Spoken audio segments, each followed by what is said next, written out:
penolong yang setia, hanya Yesus penolong yang setia, hanya Yesus penolong yang setia.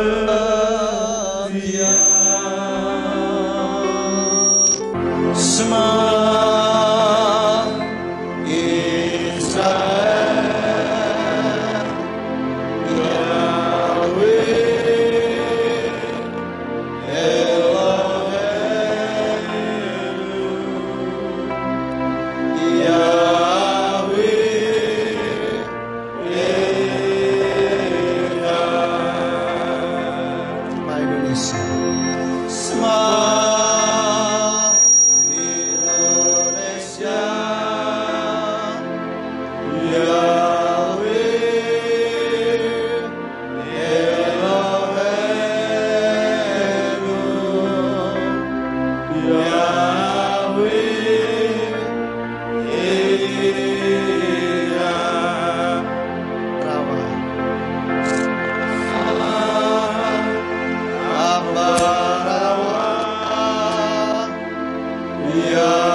syukur Bapa Yahweh buat kasih setiamu yang kau limpahkan bagi setiap kami, sehingga kami pada pagi hari ini boleh berkumpul bersama-sama untuk kami boleh memuji memuliakan namamu Bapa.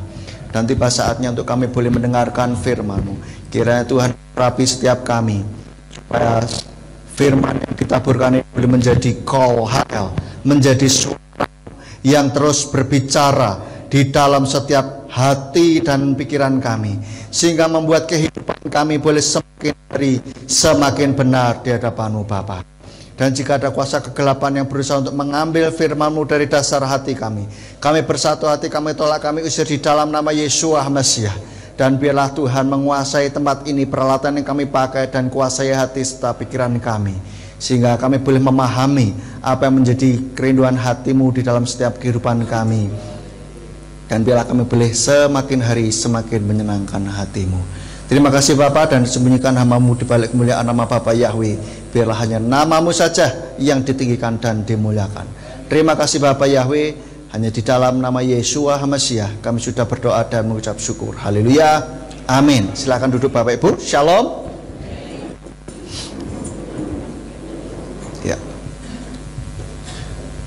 Ya, sekali lagi shalom. Apa kabarnya? Haleluya, luar biasa. Yes, wow.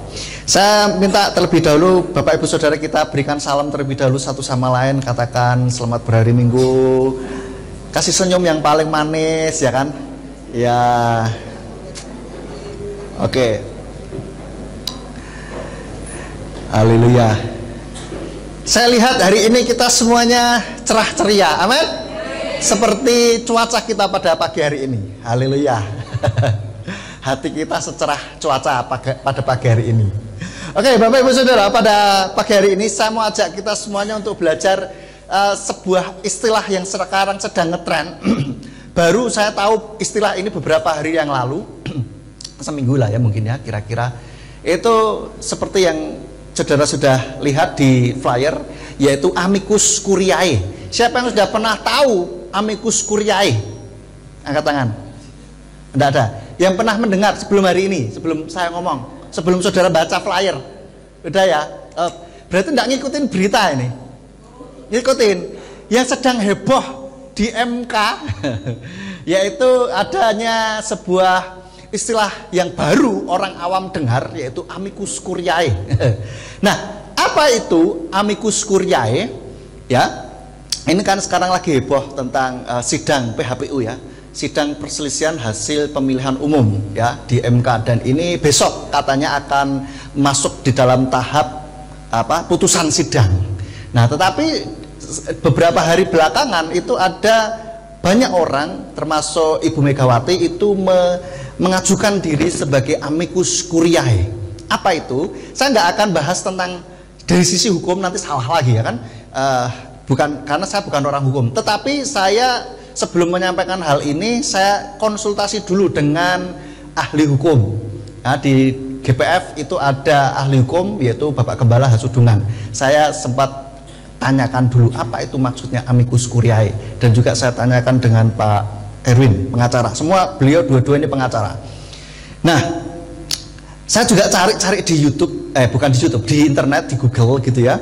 Amicus curiae itu adalah secara harafiah artinya sahabat pengadilan ya. Dan dalam hal ini pihak-pihak yang merasa berkepentingan dapat memberikan pendapat hukumnya kepada pengadilan meski mereka tidak memiliki kedudukan hukum dalam perkara tersebut. Jadi bukan saksi, bukan saksi ahli, bukan yang lain gitu, tetapi mungkin mereka mengamati dan menaruh perhatian akan perkara yang sedang disidangkan ini. Nah, pendapat hukum yang diajukan itu tidak bisa dianggap sebagai alat bukti maupun kesaksian ya, karena mereka tidak terlibat langsung di dalam pengadilan itu. Namun pendapat yang disampaikan sahabat pengadilan ini bisa menjadi pertimbangan hakim dalam memutus perkara.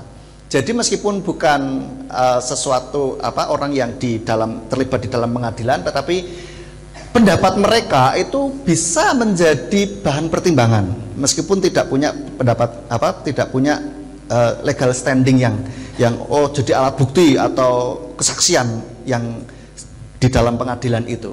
Tapi bukan berarti pendapat mereka ini jadi satu rujukan, tidak, tetapi hanya sebagai tambahan informasi dan mungkin akan mendapatkan menjadi sebuah tambahan informasi sehingga hakim ini bisa mengambil keputusan begitu ya. Dan ini berdasarkan pada pasal 5 Undang-Undang tentang Kekuasaan Hakim, bahwa hakim konstitusi wajib menggali, mengikuti dan memahami nilai-nilai hukum dan rasa keadilan yang hidup dalam masyarakat. Nah, pada awalnya amicus curiae berasal tradisi hukum Romawi yang kemudian diadopsi dalam sistem hukum common law. Dalam perkembangannya, penggunaan amicus curiae juga banyak ditemukan di negara-negara dengan sistem hukum civil law seperti Indonesia. Ini sedikit kita tahu tentang amicus curiae sehingga kita up to date, saudara ya. Meskipun kita di kota kecil, tetapi kita nggak kalah, nggak ketinggalan zaman gitu loh, saudara. Kalau ada orang ngomong-ngomong tentang ini, kita paling ya ngerti maksudnya gitu ya. Nah, praktik amicus curiae mulai ditemukan dan diterapkan dalam peradilan pidana di Indonesia. Bukan hal yang asing ketika bagian sistem common law termasuk ke dalam sistem civil law yang dianut di Indonesia. Sejak dahulu Indonesia memang telah menganut beberapa asas dari sistem common law, misalnya asas praduga tidak bersalah. Nah, pada umumnya amicus curiae terdiri dari individu atau organisasi yang memiliki pengetahuan atau kepentingan khusus terhadap isu yang dibahas dalam perkara tersebut. Misalnya, dalam kasus lingkungan hidup, organisasi lingkungan bisa menjadi amicus curiae untuk memberikan pandangan tentang dampak lingkungan dari suatu keputusan hukum. Nah, hakim dalam memutus perkara haruslah mencapai 3 keselarasan bentuk nilai keadilan, yaitu kepastian hukum, keadilan, dan kemanfaatan. Jadi, amicus curiae bisa digunakan sebagai tambahan informasi, nah, ini, untuk memenuhi aspek nilai keadilan. Dan tentu saja syaratnya sepanjang amicus curiae tersebut erat kaitannya dengan perkara untuk mewujudkan keadilan. Jadi ini kita tahu tentang amicus curiae secara intinya, garis besarnya begitu ya. Untuk yang detail-detailnya kalau saudara tertarik tentang hukum silahkan pelajari sendiri ya. Dan saya mau ajak kita semuanya, apa hubungannya dengan firman Tuhan pada pagi hari ini? Saya temukan ketika saya membaca ulasan mengenai amicus curiae, ini saya teringat bahwa di Alkitab ternyata juga pernah ada amicus curiae. Kita lihat dulu di dalam Matae pasalnya yang ke-27, Matae atau Matius 27 ayatnya yang ke-11 sampai yang ke-26. Kebetulan ini kisah juga menjelang penyaliban Yesua, dan kita saat ini juga akan besok ya akan merayakan Paskah di mana Yesua disalibkan, memperingati Yesua wafat. Saya bacakan ayat 11 sampai 26 agak cepat saja karena ini agak panjang. Dan Yesua berdiri di hadapan gubernur itu, dan dia menanyainya seraya berkata, "Engkaukah raja orang Yahudi?" Dan Yesua berkata kepadanya, "Engkau mengatakannya." Pada waktu itu dia dituduh oleh para imam kepala dan para tua-tua. Dia tidak menjawab apapun. Kemudian berkatalah Pilatus kepadanya, "Tidakkah engkau mendengar betapa banyak hal yang mereka persaksikan menentangmu?" Dan dia tidak menjawab kepadanya, bahkan sepatah kata pun tidak, sehingga gubernur itu sangat heran. Adapun pada setiap harinya gubernur itu biasa membebaskan seorang tawanan bagi kerumunan orang itu yang mereka inginkan.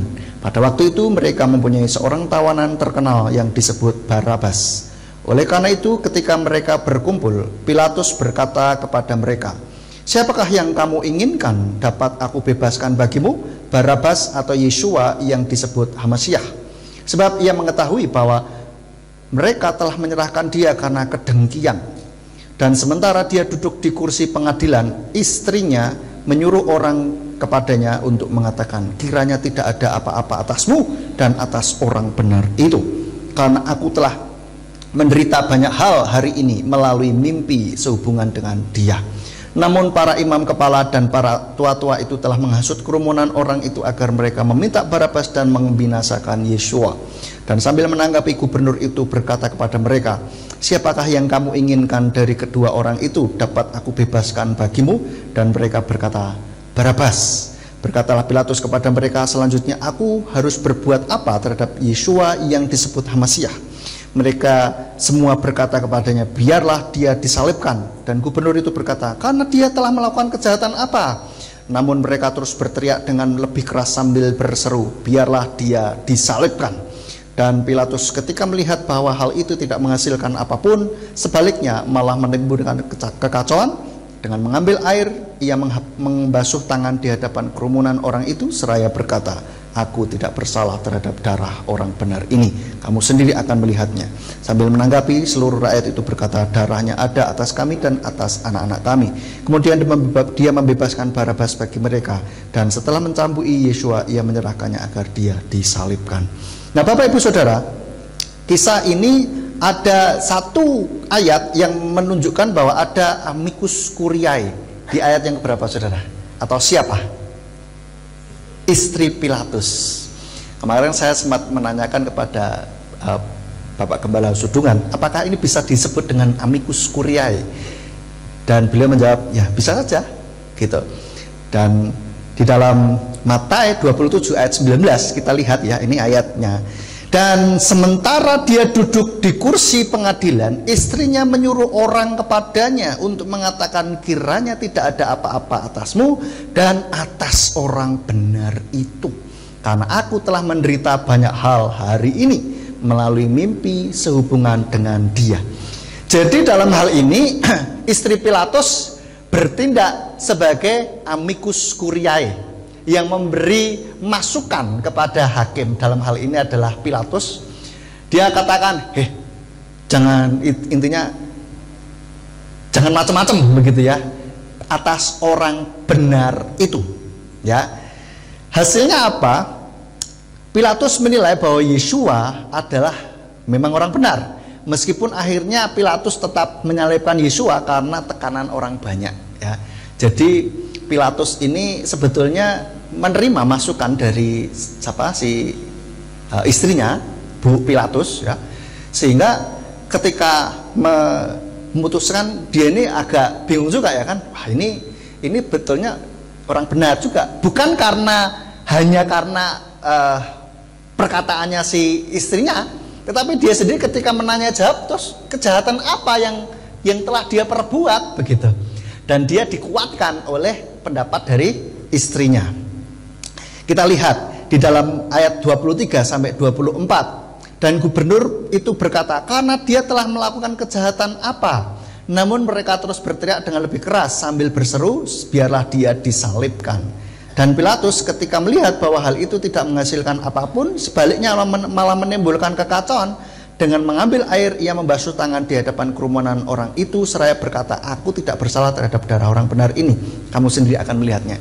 Jadi terus Pilatus cuci tangan, aku nggak ikut campur, kamu mau menyalibkan dia terserah, aku nggak ikut-ikut, gitu istilahnya. Kalau boleh rekonstruksikan secara perkataan sehari-hari mungkin seperti itu, terserah karepmu ya. Pokoknya aku nggak ikut-ikut ya.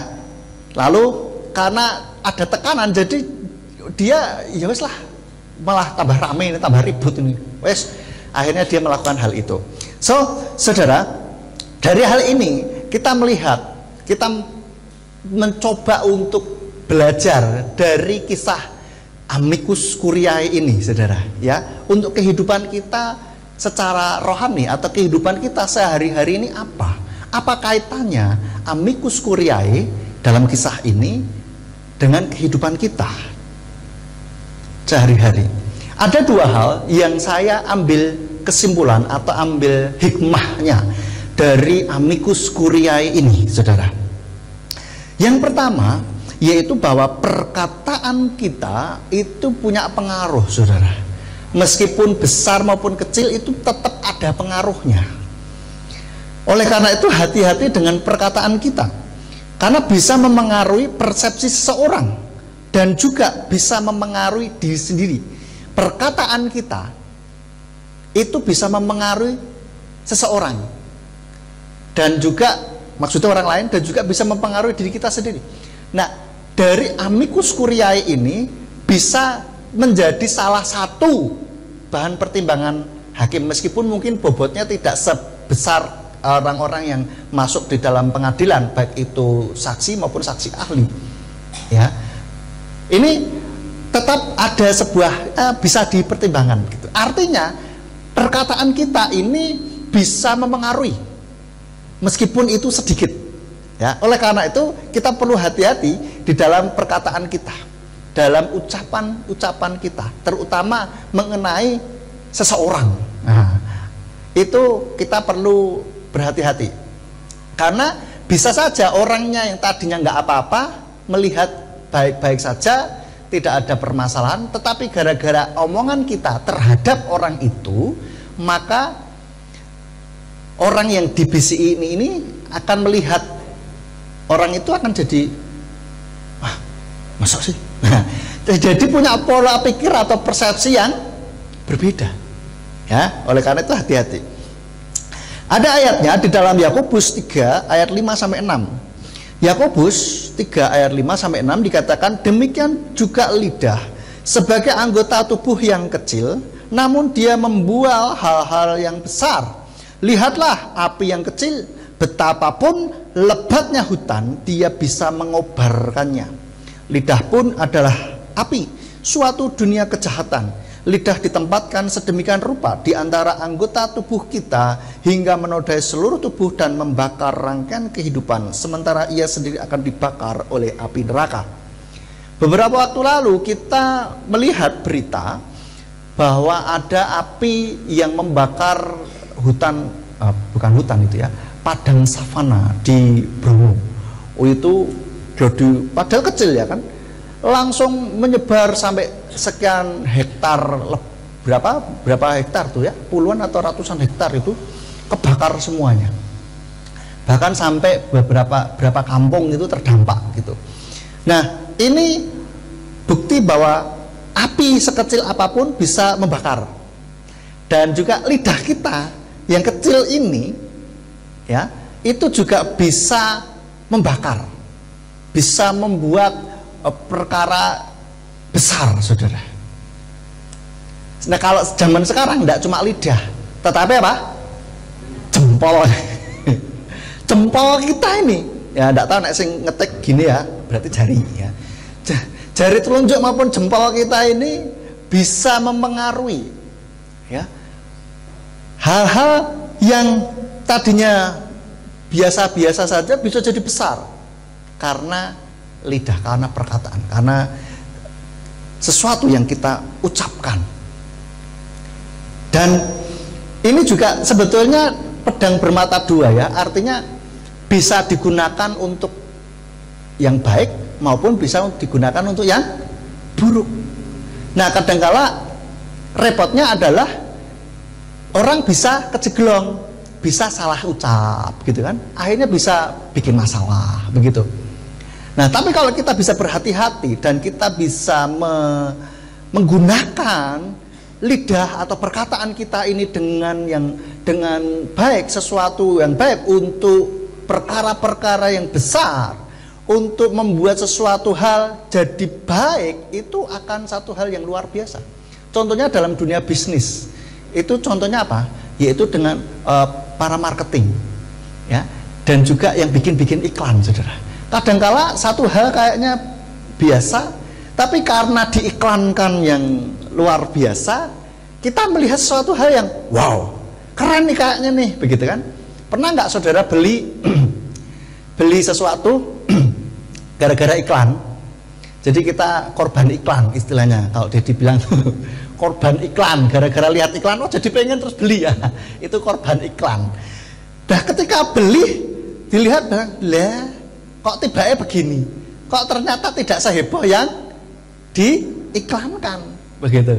Nah ini satu hal bukti bahwa bagaimana perkataan itu bisa mengubah persepsi seseorang, ya. Dan Yesua sendiri mengatakan di dalam Matius 12, Matius 12 ayat 36 sampai 37, dikatakan, namun aku berkata kepadamu bahwa setiap perkataan sia-sia yang sekiranya orang-orang akan membicarakannya tentang perkataan itu, mereka harus mempertanggungjawabkannya pada hari penghakiman.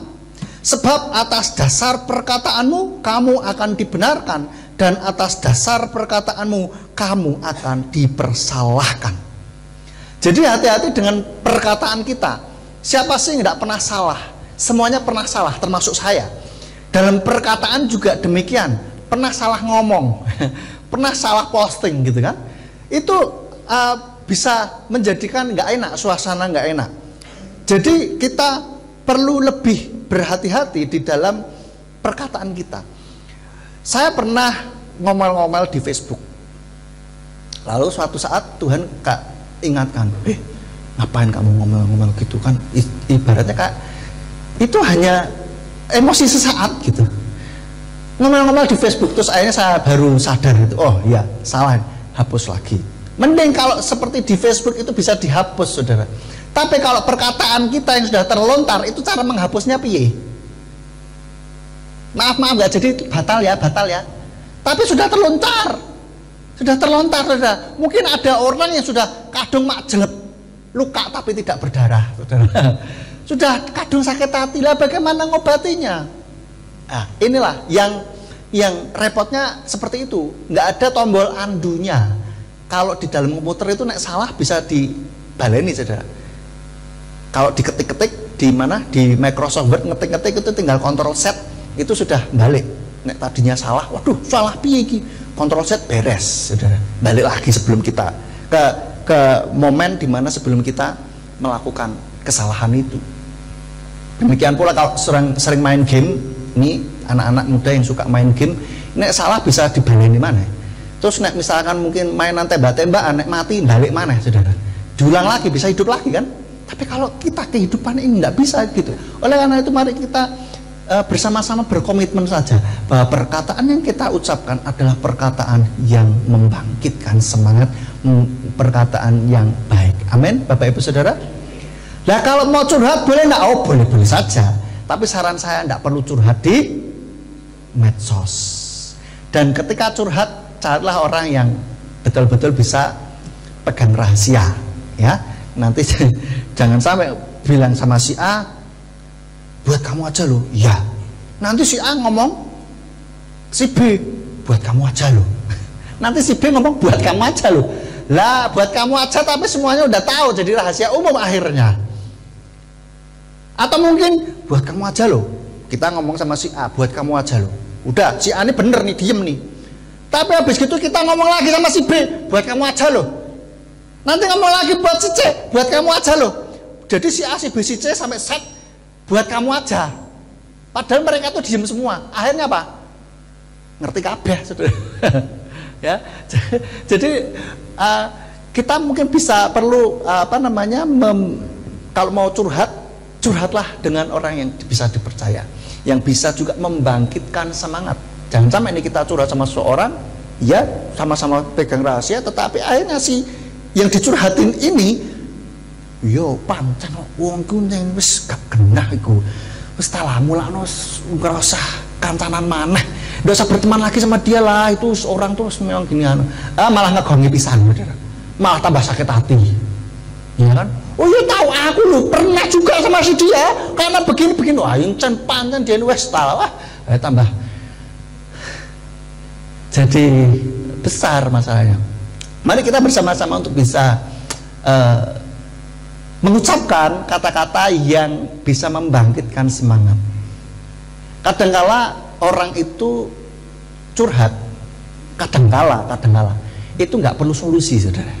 Kadangkala cuman butuh apa? Didengerin. Cuman butuh didengar, oh ya, dan dimengerti. Oh gitu, ya aku paham sih, memang ya itu manusiawi lah, ini gini.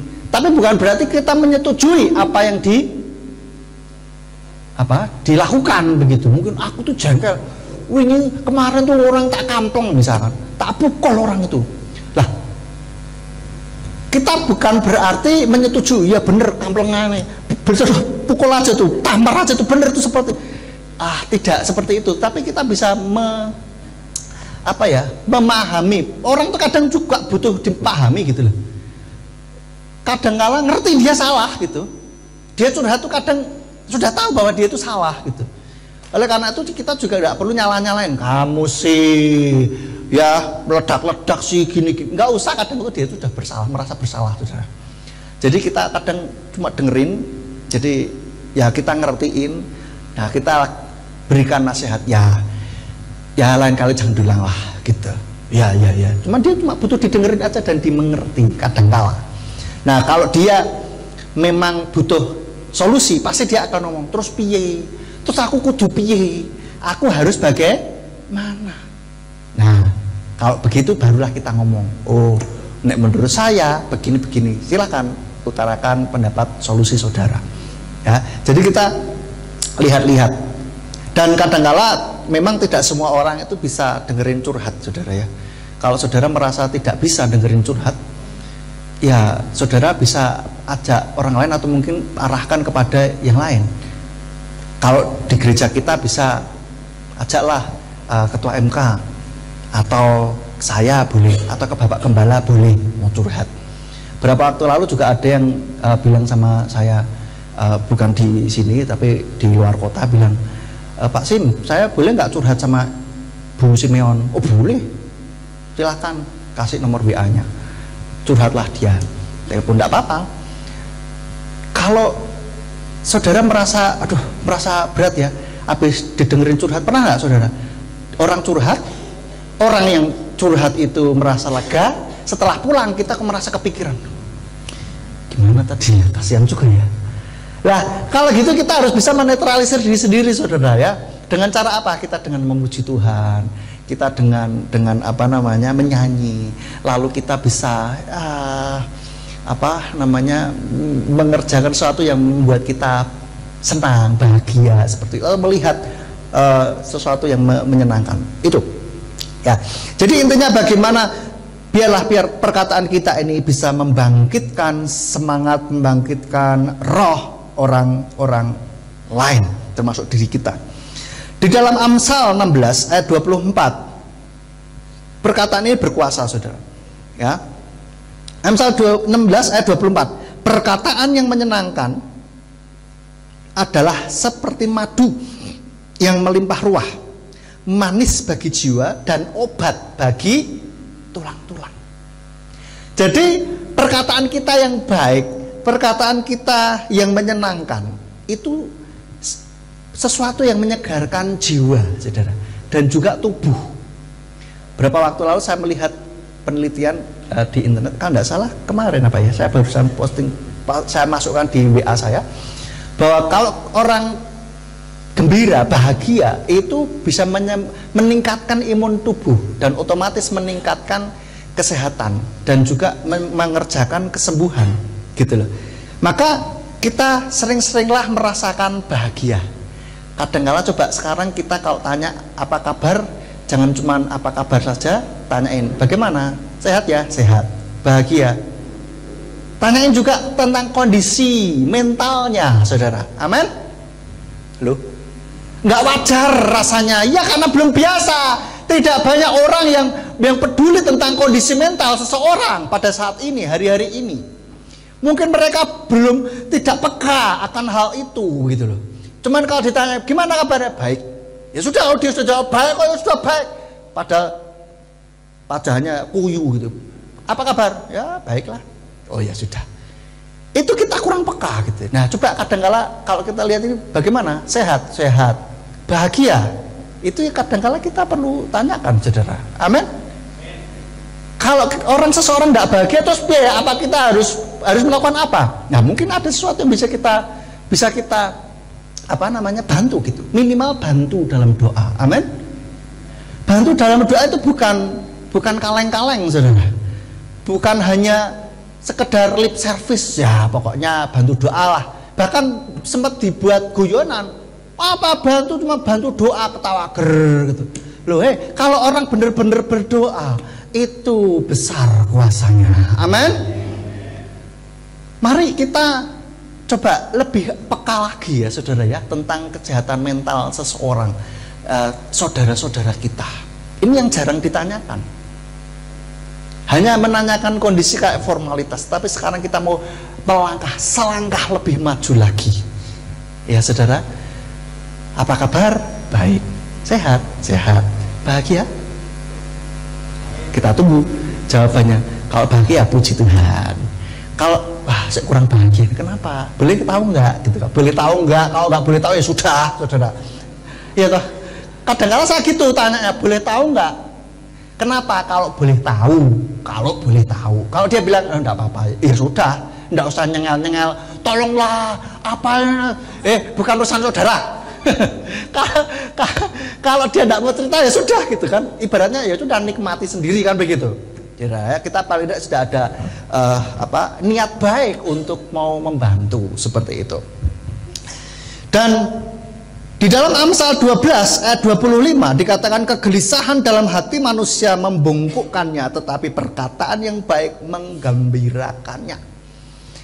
Jadi saudara yang mungkin selama ini sering kali gelisah, gundah gulana, jangan lama-lama di dalam kondisi itu, saudara. Karena itu firman Tuhan katakan kegelisahan dalam hati manusia membungkukkannya.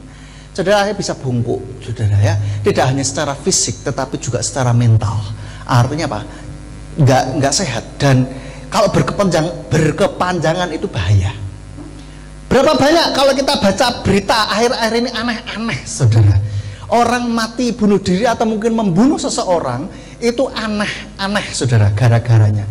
Ada yang katanya dengar bisikan gaib, ada yang merasa stres gitu kan. Nah, terutama ibu-ibu yang barusan melahirkan, ya. Seringkali saya dengar itu ada yang istilahnya baby blues. Baby blues itu baby itu biru, bayi, blues itu biru. Jadi bayi biru, enggak. Maksudnya kondisi mental di mana seseorang ini kayak merasa bahasanya gelisah, merasa tidak berharga, merasa lelah. Itu karena apa? Fisik mentalnya yang lelah, saudara. Maka dari itu ketika tengok bayi, ya, tolong enggak usah komentar macam-macam ya. Ih, bayinya kok kurus sekali ya. Ini ya, sudahlah. Itu malah bikin tambah down ibunya. Ya, saya pernah membaca ada orang yang ibunya membunuh bayinya gara-gara apa? Gara-gara perkataan umur berapa kok belum jalan sih? Kok belum bisa jalan ya ini itu. Terus ibunya stres. Mungkin merasa malu atau bagaimana, terus akhirnya udah dibunuh anaknya. Itu kan banget gitu loh. Kita nggak ngerti bagaimana kerentanan seseorang, saudara ya. Jadi kadang-kala kalau komentar tolong yang baik saja, gitu kan. Yang yang membangkitkan sajalah gitu. Ih, lucu ya bayinya, aduh imut sekali. Enak, saudara. Daripada gak tega saya. Sudahlah. Saudara tahu sendiri maksud saya ya. Kalau komentar-komentar yang baik saja ya, apalagi ibu-ibu orang tua baru saudara, belum pernah punya anak dan baru ini, mohon maaf ini bukannya curcol saudara, tapi saya dengar orang-orang yang baru-baru punya anak gitu, itu setengah mati ya kan, harus bangun pagi-pagi. Saya ingat dulu itu betul waktu Ethan masih usia hari dan bulan dan mingguan gitu, itu kan harus 2 jam sekali kasih susu gitu kan, cukup melelahkan gitu, sampai gantian gitu, sip-sipan jaga malam dengan istri saya gitu, karena pernah dicoba tidur bareng, bangun bareng, loyo bareng saudara. Lah bayi udah tidur enak-enak, kita kan harus beraktivitas, ngurus rumah apa segala macam, teler semua, terus akhirnya udah kita nggak bisa gini, harus sip-sipan. Jadi seperti itu. Kadang-kadang lelah, capek gitu kan. Mari kita perkataan yang baik. Oh, itu kan cuma bercanda. Saudara, namanya orang sedang gelisah, lemah, lelah secara mental, itu kadang-kadang sensitif sekali, saudara. Sensitif sekali. Ya, mungkin tadinya buat dia nggak apa-apa, tapi kali ini karena lelah mentalnya, itu sensitif sekali dan dia bisa marah dan bisa sakit hati, saudara. So, lebih baik amannya, saudara, main aman saja, saudara ya. Itu perkataan kita yang menyenangkan saja. Amin, saudara. Jadi ketika ini kita coba lebih aware lagi, lebih peka lagi terhadap kondisi mental seseorang. Ya, saudara ya. Mari kita bersama-sama ini berikan suatu warna yang baru di dalam lingkungan kita.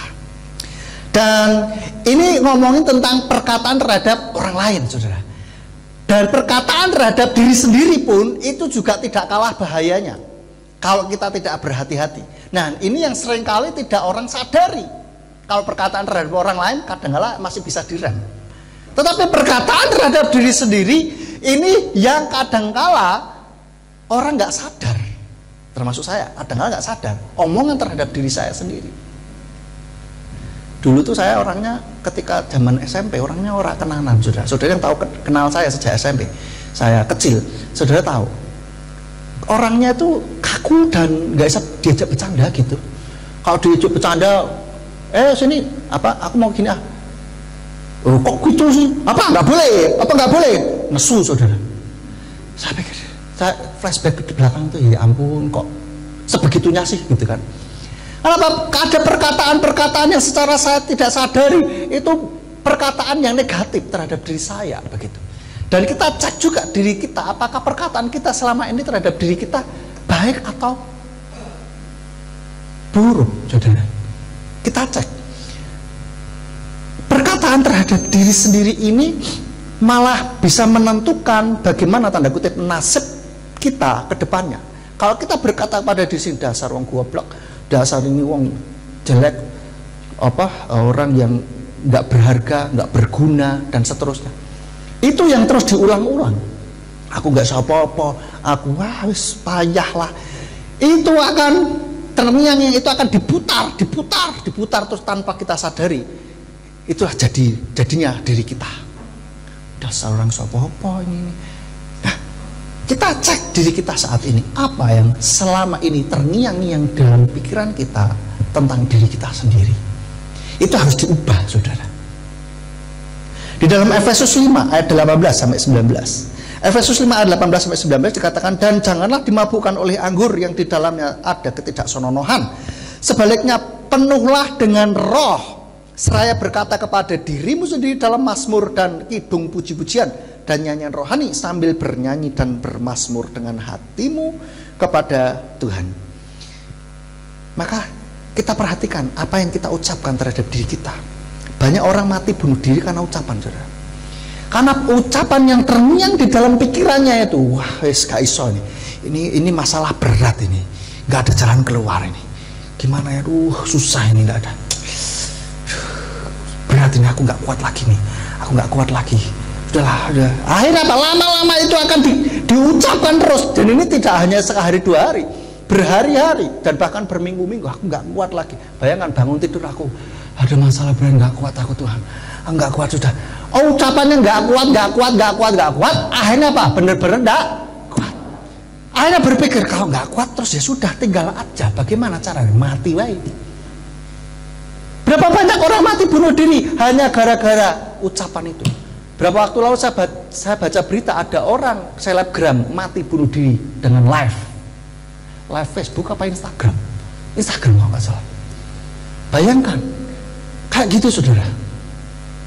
Karena perkataan-perkataan di dalam diri ini, maka dari itulah sering-seringlah kita ngecek apa perkataan yang ada dalam diri kita. Dengan cara apa?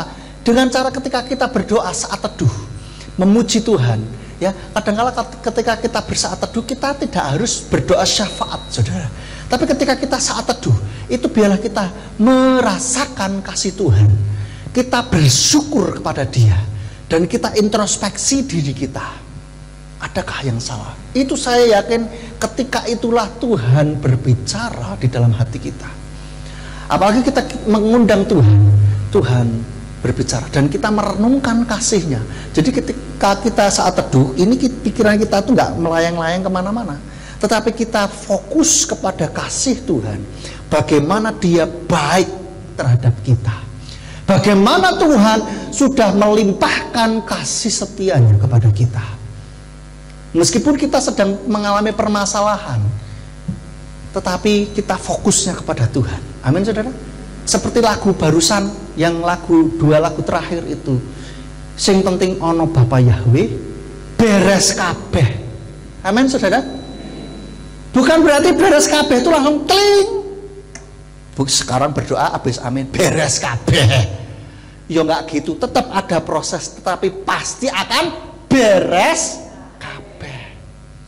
Ini yang perlu kita iman. Yang jelas ketika kita bisa membereskan diri kita, kita mempunyai sikap hati, pola pikir, dan perkataan yang benar, maka kita akan bisa menghadapi permasalahan yang ada, sehingga kita bisa membereskan itu. Seringkali permasalahan ada, itu karena respon kita. Begitu respon kita baik, permasalahan beres. Contohnya apa? Overthinking. Wah, jangan-jangan, orang Jawa Tengah, orang Ngambara bilang, gek, ngini, gek ngono. Overthinking yang sebetulnya itu bukan masalah gitu, tapi kita overthinking. Wah, nanti kalau aku gini, nanti jangan-jangan ini, nanti kalau misalkan anaknya nggak pulang-pulang atau istrinya nggak pulang-pulang, suaminya nggak pulang-pulang, jangan-jangan kok nggak kasih kabar, waduh, jangan-jangan, lah baru telah jam gitu kan, jangan-jangan, ya saudara. Tapi bukan berarti kita terus jangan biarin. Ya enggak, tapi maksudnya jangan berpikir negatif gitu loh. Ketika berdoa juga jangan-jangan Tuhan nggak sayang sama saya. Jangan-jangan doa saya nggak didengar Tuhan. Loh. Ini permasalahan yang kita buat sendiri, saudara. So, kita perhatikan perkataan yang ada dalam diri kita. Kalau kita bilang, waduh, angel lagi, berarti setelah kamu jalan keluarin, nggak ada jalan keluar nih. Ya sudahlah, jadilah kehendakmu, jadilah sesuai dengan perkataan. Tapi kita perkatakan yang baik, ada jalan keluar. Kalau kita buntu, saudara, sudah, kita nggak usah mikirin itu, tapi kita fokus kepada Tuhan. Tuhan, fokus kepada kasih-Nya dan fokus kepada kuasa-Nya. Kalau bingung yang mana, baca saja kitab suci yang menunjukkan bagaimana kuasa Tuhan. Ambil tuh salah satu kisah di dalam kitab suci. Banyak toh? Banyak. Bangsa Israel mau keluar dari tanah Mesir, ya kan? Bapak Yahweh membelah laut merah, lalu Yesua meredakan badai, Yesua menyembuhkan, dan banyak sekali saudara. Itu baca saja, kita renungkan, wah, bayangkan, wah Tuhan Engkau luar biasa, dan akhirnya kita mengucap syukur, saudara. Seperti itu caranya. Ini tak kasih tahu tekniknya, saudara. Kebetulan saya mendalami psikologi, ya saya bagikan ilmu saya kepada saudara, supaya saudara itu bisa mengatasi kegelisahan dan gundah gulanya, ya saudara. Amin. Ketika kita menghadapi permasalahan bingung, kan kadang-kadang kita ingin lihatnya masalah terus. Sekarang alihkan pikiran kita dengan apa? Dengan baca firman Tuhan. Ingat kuasanya dan kasihnya. Dan kalau kita lihat saudara, ucapan-ucapan ini adalah ucapan yang betul-betul powerful, saudara. Kita baik perkataan terhadap diri sendiri maupun terhadap orang lain, kita perlu betul-betul perhatikan. Ada satu video, minta tolong disiapkan. Video ini sudah pernah saya putar, bagaimana perkataan itu sanggup membuat seseorang batal bunuh diri, saudara. Sudah siap? Silahkan diputar.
She was an inspiration. It deserved that recognition about what she had done, and really deserved to be promoted about what she had done.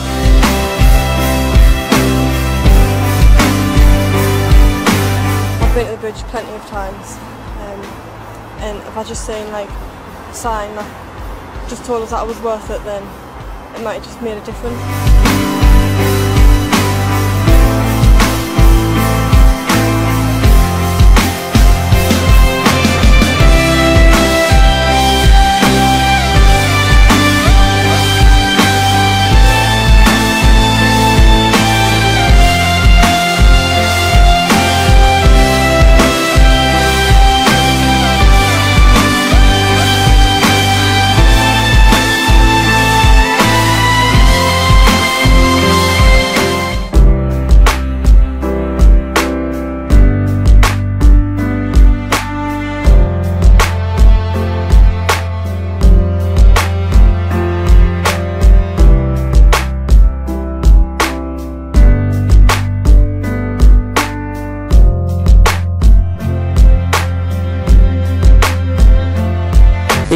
Ini video mengenai seseorang yang menempelkan, menggantungkan perkataan-perkataan yang menyenangkan, perkataan yang menguatkan, perkataan-perkataan yang menyenangkan, perkataan-perkataan yang luar biasa. Dia bilang dalam satu kertas kalimat-kalimat yang luar biasa, kamu hebat, bukan begini caranya mengakhiri, kamu akan dirindukan, kamu itu luar biasa, kamu bisa mengatasi ini dan seterusnya, macam-macam. Itu di sebuah jembatan. Konon jembatan itu sering buat bunuh diri orang, terjun dari jembatan itu. maka dia cantolkan itu kalimat-kalimat di situ, dan ternyata itu sudah menyelamatkan kalau tidak salah 6 nyawa, dan akhirnya remaja ini diberikan penghargaan oleh kepolisian setempat. Dan perkataan ini termasuk di dalam salah satu dari 5 bahasa kasih. Saya mau ingatkan lagi tentang bahasa kasih. Ini penting, saudara. Ada orang yang merasa dicintai kalau dia diberikan kata-kata pujian, kata-kata penguatan. Kamu hari ini ganteng sekali, cantik sekali, gagah sekali. Hari ini wah cerah sekali, ya. Nah, itu satu hal yang luar biasa. Kita senang toh kalau dipuji begitu, saudara? Hah? Senang. Ayo coba sekarang dong praktekin. Wah, Husin masa itu bukan anu kok. Ya, saudara, maka dari itulah kita latihan supaya itu kita bisa ucapkan dengan baik. Saya tahu budaya orang timur itu jarang ngomong kamu hebat, kamu luar biasa. Jarang, saudara. Apalagi dengan keluarga kadang-kadang kan. Kalau dengan orang lain, wah hebat Pak ya, Bu luar biasa loh. Bisa, tapi kalau sama saudara agak malu. Boleh kita tes dulu ya, kita praktekkan dulu. Ucapkan satu kata yang luar pokoknya perkataan yang menyenangkan apa? Hari ini ganteng sekali, gagah sekali, cantik sekali, terserah. Hari ini cerah sekali, bukan cuacanya tapi wajahnya cerah. Silahkan. Oke, diucapkan. Hari ini luar biasa. Kok diem saja? Malu. Tak tunggu loh, enggak salah nanti. Ya, lalu ada bahasa kasih yaitu hadiah. Kita berikan kasih kepada mereka. Kasih hadiah. Kado dari mana, oleh-oleh jangan lupa. Lalu hadiah surprise gitu kan. Enggak harus yang mahal tapi satu hal yang baik yang ini. Waktu yang berkualitas, minta ditemenin.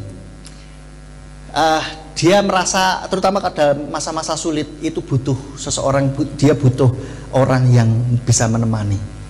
Berkualitas, waktu berkualitas sih enak, suka ngobrol ya, pokoknya ngobrol aja gitu, dia senang. Perbuatan melayani, dia senang dilayani.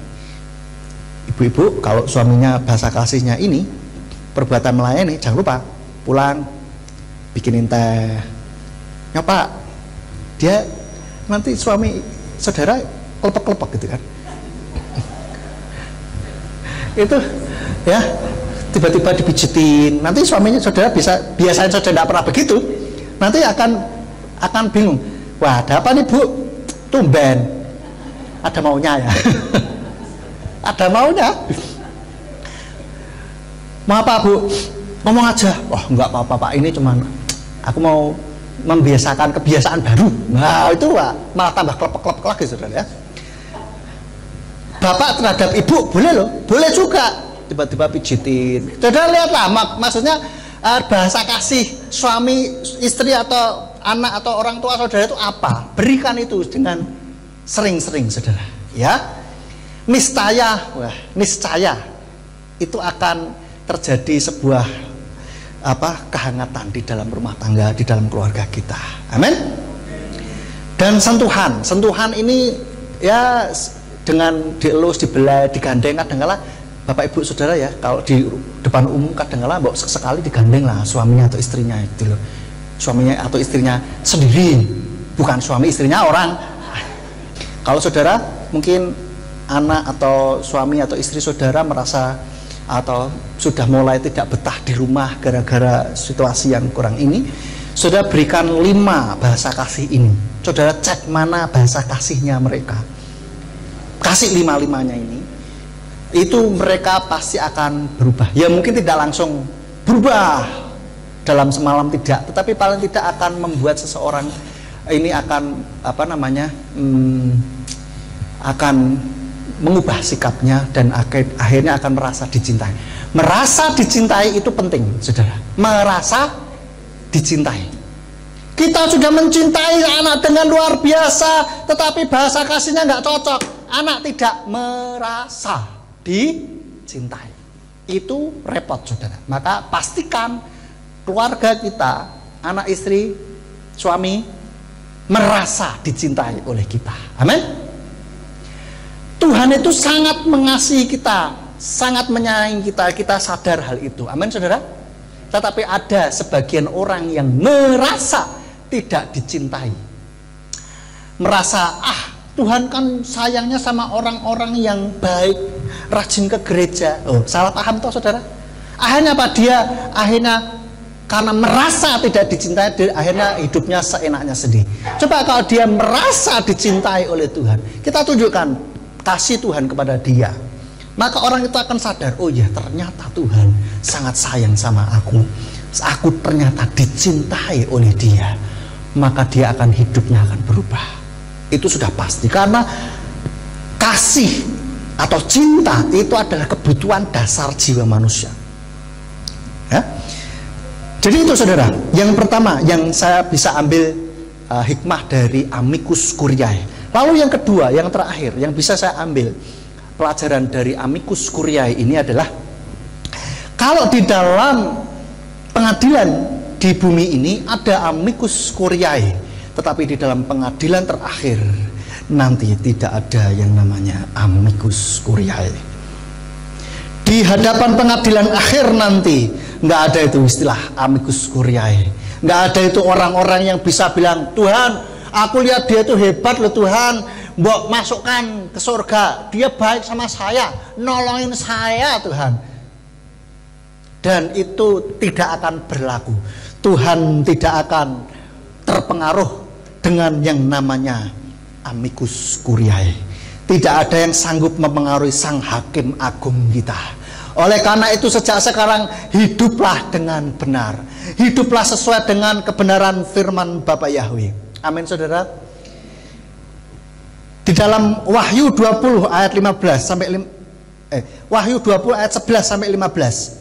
Dan aku melihat tahta putih yang besar dan dia yang duduk di atasnya, yang dari hadapannya bumi dan langit telah menghilang dan tidak didapatkan tempat bagi mereka.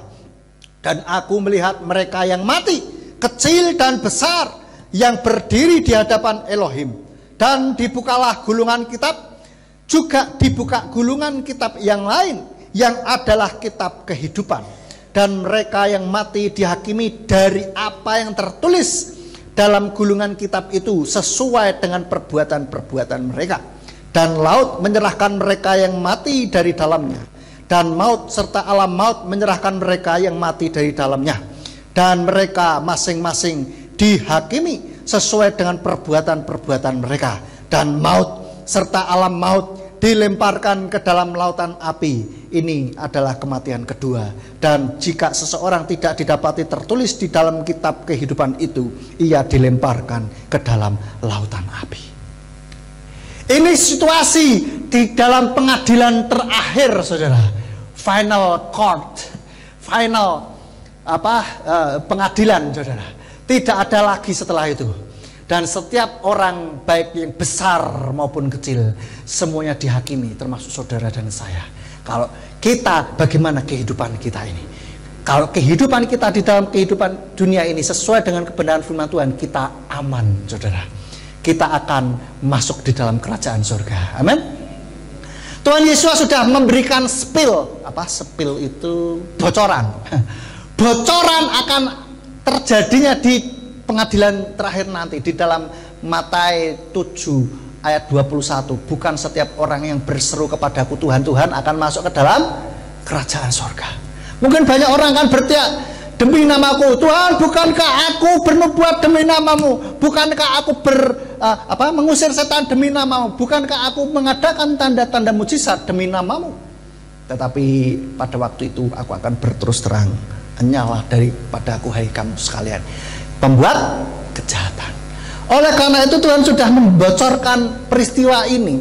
So, mari kita lebih hati-hati lagi di dalam hidup kita. Biarlah kehidupan kita terus mengusahakan supaya kita hidup benar di hadapan Bapa Yahweh, melakukan kehendaknya, melakukan apa yang diperintahkan oleh Tuhan ya. Kita berusaha untuk tidak menyimpang ke kanan maupun ke kiri. Kita berusaha untuk tetap lurus. Maka dari itu seringkali saya katakan hidup itu lurus-lurus saja, nggak usah nyoba-nyoba ke kanan ke kiri. Nah, kalau pas nyoba-nyoba ke kanan maupun ke kiri, pas lagi melentang, sedang melenceng, Tuhan Yesus datang, repot saudara.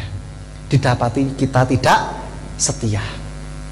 Maka dari itu kita pastikan kehidupan kita benar. Dan jangan lupa, meskipun perbuatan baik kita ini akan dinilai dan tidak akan menjamin keselamatan, ada satu hal yang perlu kita lakukan, yaitu kita berpegang pada iman kita kepada Yeshua HaMashiach. Karena meskipun kita berbuat baik sebaik apapun, tetapi kalau tidak ada di dalam Yeshua HaMashiach, Tuhan katakan apa? Tidak akan bisa masuk ke dalam kerajaan surga. Tidak akan masuk ke dalam, tidak akan sampai kepada Bapa. Karena Yeshua dikatakan di dalam Yohanes 14 ayat 6, Yeshua berkata kepadanya, akulah jalan dan kebenaran dan hidup. Tidak seorang pun datang kepada Bapa jika tidak melalui aku. Dikatakan Yeshua itu jalan, kebenaran dan hidup. Kalau mau masuk surganya Yeshua, ya harus melalui Yeshua. Tetapi bukan berarti oke, saya sudah kenal Yeshua, that's it, hidup saya mau-maunya saya sendiri, seperti yang ditafsirkan oleh orang-orang yang lain itu. Dikatakan seperti itu pasti masuk surga begitu. No, tetap hidup kita harus mengerjakan keselamatan. Kita harus mengerjakan perintah Bapa. Karena Tuhan katakan bukan setiap orang yang berseru kepadaku Tuhan, Tuhan akan masuk ke dalam kerajaan surga, melainkan dia yang melakukan kehendak Bapa. Lah, apa itu kehendak Bapa? Salah satunya kita penuh kasih. Apa itu kehendak Bapa? Banyak sekali kita bisa lihat di dalam Alkitab. Ya saudara, maka dari itu ketika ada firman Tuhan yang menegur, mencelikkan, menegur kita, mari kita ikutin. Kita berusaha kembali ke dalam firman Tuhan. Jadi percaya kepada Yeshua HaMashiach, yes, harus. Bapak Ibu Saudara mendengarkan firman Tuhan ini baik di YouTube maupun di radio maupun di streaming, ya. Kapanpun saudara mendengarkan firman Tuhan ini, kalau mau selamat, mau masuk ke dalam surganya Yeshua, percayalah kepada Yeshua sebagai Tuhan dan Juru Selamatmu. Dan setelah itu kita kerjakan keselamatan kita. Dan kita semuanya sudah kenal, sudah menerima Yeshua sebagai Tuhan, bukan sebagai Nabi saja. Tetapi percaya bahwa Yeshua itu adalah Bapa, Yahweh sendiri yang menjadi manusia, dalam rupa manusia. Kita semua sudah begitu saudara? Sudah toh? Halo? Mungkin saudara bilang, ngono takon ke mas. Ya pastilah, ya benar, pasti, yes. Tetapi kita lakukan bagian kita selanjutnya.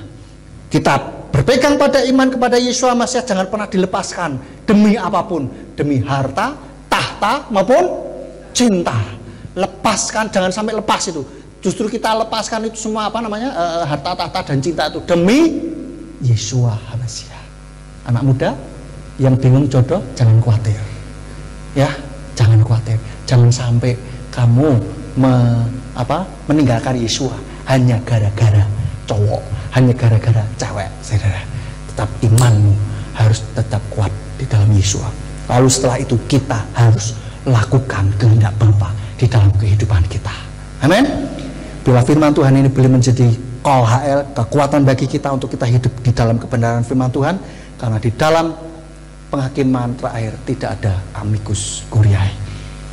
Demikian firman Tuhan, saya kembalikan kepada Bapak Gembala.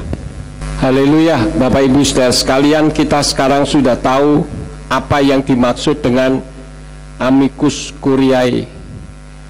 Amicus curiae itu dari bahasa Latin, ya. Dan kalau diterjemahkan versi saya, itu dalam bahasa Inggrisnya intervensi via informasi. Sahabat pengadilan. Kenapa? Karena dapat mempengaruhi keputusan. Keputusannya apa? Hasilnya bisa membuat keputusan jadi lebih baik, bisa juga menjadi semakin lebih buruk.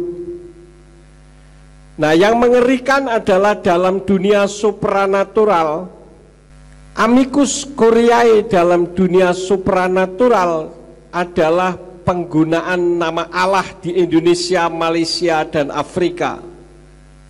Karena mempengaruhi dunia kekristenan, bahkan membuat uraian saksi-saksi hidup dipatahkan. Orang mengatakan perjanjian baru bukan bahasa Ibrani, it's okay. Katakanlah pakai bahasa Yunani. Saya sudah membuktikan berkali-kali bahwa perjanjian baru pun ditulis dalam bahasa Ibrani. Tapi orang ada yang ngotot perjanjian baru ditulis Yunani. It's okay, tidak masalah. Tapi bahasa Yunani kan tidak ada Allah. Kenapa Allah harus ngotot nyantol di kekristenan? Ini akibat amicus curiae yang dilakukan oleh para teolog-teolog yang tidak mengakui bahwa nama Tuhan yang disembah oleh Bapak Abraham, Yitzhak, dan Yakub itu bernama Yahweh. Kita lihat saja dalam bahasa Inggris, tidak ada itu Allah. Tapi kenapa di Indonesia khususnya, karena saya tinggal di Indonesia, kekristenan Allah tidak boleh hilang. Dipikirnya kalau tidak ada Allah berarti tidak ada Tuhan. Saya sudah katakan berkali-kali Allah itu bukan sinonim dari kata Tuhan. Allah itu nama pribadi. Sebelum Islam lahir merupakan satu di antara 360 dewanya orang Arab kuno, zaman jahiliyah suku Quraisy, zaman kebodohan. Karena itu kita patut mengucap syukur kalau kita sudah mengenal kebenaran ini. Ya, karena untuk menghilangkan nama Allah itu tidak gampang. Kalau bukan karena kasih karunia Tuhan, sulit.